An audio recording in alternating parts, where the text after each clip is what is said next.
everyone? We're back with another reaction video. In this video, we are reacting to Stephen A. Stephen A. reacts to James Harden being traded to the Brooklyn Nets. Why? Bro, Did he trending. Do that, or was like? Wait, what? I thought he could choose. Am I off with that? No, the team, basically the Nets and the Rockets negotiate of what trades, like what do they get and stuff like that. It's a process. So, yeah. Did he want to stay or did he want to? No, he wanted to leave. He basically said why? He basically said he did everything in Houston he can for the Rockets. Yeah, but he just seems like they're not gonna win, so he wants to dip. Like he's been here for 7 years and shit didn't rock. Really? Since 2013. Actually, 8 years. Really? Yeah. Rockets. Yes, bro. I thought he was with the Cavs. All right, that's LeBron. All right. No, I know LeBron. I thought him and like who? It was LeBron and two other people that were like the dominant people. Bro, he never played with he played with Thunder and Rockets. That's crazy. Yeah, I dip out. So yeah, we're about to get to this video. About to see what this is all about. Before we get into this video, make sure you smash the like button. Comment down below and help us get to 4K. Please. Help 4K. We will really appreciate it. Yes, let's go. There, take us through how all of this went down. I love her hair. Sage, when James Harden talked last night after the game, he knew that conversations were escalating with both the Brooklyn Nets and the Philadelphia 76ers. Both teams that one not with the Sixers in joining and leaving Houston for. And so I think it was quite orchestrated to try to give. I've seen so much memes of him. Come on, guys, on Twitter. On one of these deals, let's get it done. I think that was part of it. This is too much beard. That they were on their way toward a deal. There's no question it's become untenable in Houston. And then today, both Brooklyn and the 76ers ultimately put their best offers on the table. And Brooklyn's desire to get James Harden to go with Kevin Durant and obviously Kyrie Irving when he returns. They were just determined to get this deal done. 3 first-round picks from them, 4 pick swaps. Obviously, the pick that goes through Cleveland to the Rockets, who get a great return for this. But this is a Brooklyn organization that is all in right now. You mentioned Kyrie Irving's name, and he, of course, has been kind of a nuisance for this team of late. He remains absent from the Nets for personal reasons and under league investigation for potentially violating COVID-19 protocols. So, basically, he was going to his. I guess basically he went to his sister's birthday party. Oh. That's stupid. I don't get it. Well, you can't go to functions. No, I'm talking about why would he? Like, I don't get. He's a job. That's like me not going to a job, but I'm going to my little sister's birthday without like letting them know. Yeah, that's true. You have Harden, you have Kevin Durant, and you have Kyrie Irving. I mean, how does he fit back into this equation, assuming he wants to come back, Woj?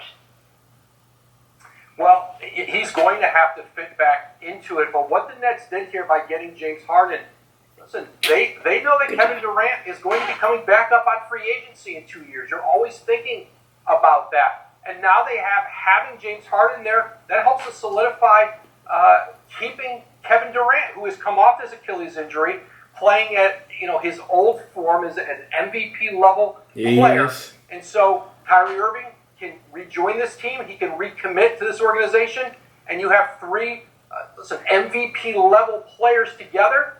And if he doesn't want to be a part of it, or it's not going to work out, well, you've got James Harden now.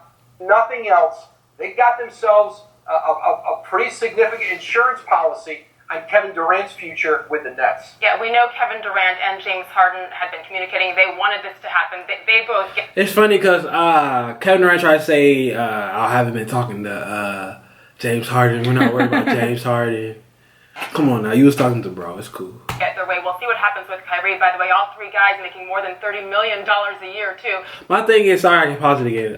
Kyrie, like, bro, you have somebody like something wrong with him mentally. To see how the financial part of this plays out. What about the Pacers, Woj, and Victor Oladipo? We heard when they were in the bubble that Oladipo disgruntled somewhat with the Pacers, and then he kind of went quiet about it. How did that part of the deal go down with Indiana? Well, Houston was looking in this deal to move Karis LeVert to another team. They wanted to see in the marketplace, what it would bring them back. They didn't value LeVert the way some other teams might. I think Karis LeVert is a great fit for this Indiana team with Malcolm Brogdon and Domantas Sabonis. Very good infrastructure there. I think the relationship between Victor Oladipo and the Pacers, they were ready to move on from each other ultimately, and now Oladipo goes to Houston. We'll see if Oladipo stays in Houston through the trade deadline. They could move him again in early March, see what assets are there, or they could look to resign him. He'll be a free agent at the end of the season. I feel like him and John Wall, he should stay. Let's bring in I want to hear Stephen A. Smith. The first person I thought of when I heard about this trade. Your reaction to this blockbuster move? Well, first of all, I mean, as far as I'm concerned, it's finals or bust. You assemble Lethal Weapon 3, which is what we could easily call them right now. There's simply no excuse not to come out of the East and advance to the NBA Finals. There really is not an excuse. James Harden's getting paid $40 million this year. Kevin Durant's getting paid $39.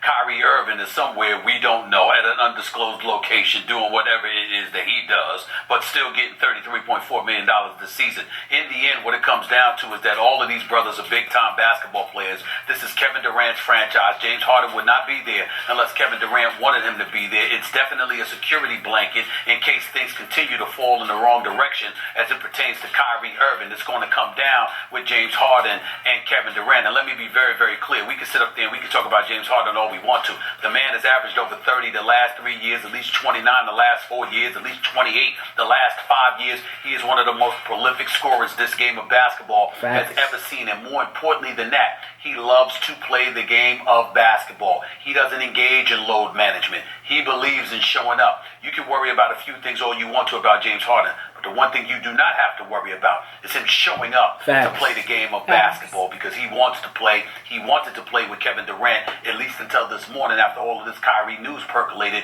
Then Philadelphia was obviously an option with Daryl Morey, his former president of basketball operations in Philly, along with Doc Rivers, the head coach there now. But everybody that knows anything about the NBA right now knew that Tillman Fertitta, the owner for the Houston Rockets, would never allow James Harden to end up in Philadelphia with Daryl Morey. They end up going to the finals. His former star, his former president of basketball operations. Folks in the NBA community firmly believe Philadelphia was never going to be an option, no matter what James Harden wanted.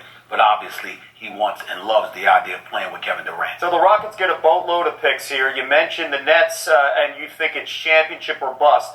What advice would you give Steve Nash?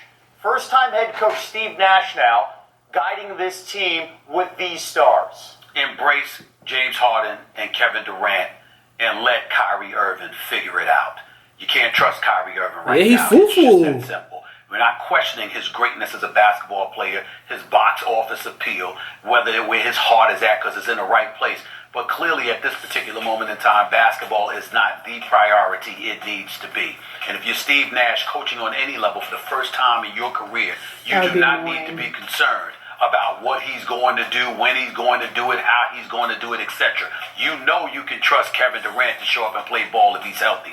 You know you can trust James Harden to show up and play basketball for this franchise if he's healthy. You focus on that and the other parts that you have, and if Kyrie Irving wants to come back, when he wants to come back, put the onus on him to fit in. That's what you do if you're Steve Nash at this particular moment in time, because Kyrie Irving has already shown you you're not the priority you need to be. So why make him one? No, that's fact. That's true. I don't get why Kyrie's doing it. All right, guys, that was in the reaction video. What's your thoughts on it? I think that it's crazy because Irving has such, like, you're given an opportunity, and a lot of people would be like, I would not take that for granted. So the fact that he's still getting millions of dollars and just doing whatever he wants, that's definitely not okay. And he needs to be penalized, or just something needs to happen for him to. I heard the league's gonna either. That's what I heard. I don't know if it's true or not, but I heard the league's gonna fine him $5,000 a game, $5,000 a game, or he has to retire. Yeah. I don't get why he's acting weird. Something must be going on in his personal life. Yeah, something has to, because he was doing. Has he always been like that? Bro, he's like, he hasn't done this, but like him and LeBron, he was acting weird. Like, he would not talk to them, the teammates or nothing. Like, they say he acted weird. I don't know, something wrong with Kyrie. He was doing good too. He was like cooking. So I don't know. honestly, I hope that he can get it together because I can see that Nets team doing good. And I've seen a lot of people like saying they're not gonna do good, bro. If you know the game of basketball, you know they're gonna do like you have Really Kevin good. Durant, Harden. With just them two, you'll do good. And if Kyrie gets his head straight, bro, they're gonna make noise. I think they're not gonna win the finals this year, but if they have the same team next year, they're definitely gonna win it. The Lakers are good though, but I still think the Nets are gonna do good this year. They might not even play the Lakers in the finals. You never know. But all right, guys, thank you guys for watching. Comment down you guys' thoughts and what y'all think about James Harden, Kyrie, KD, all that, the Nets, all that. So Yeah, comment down below. And we're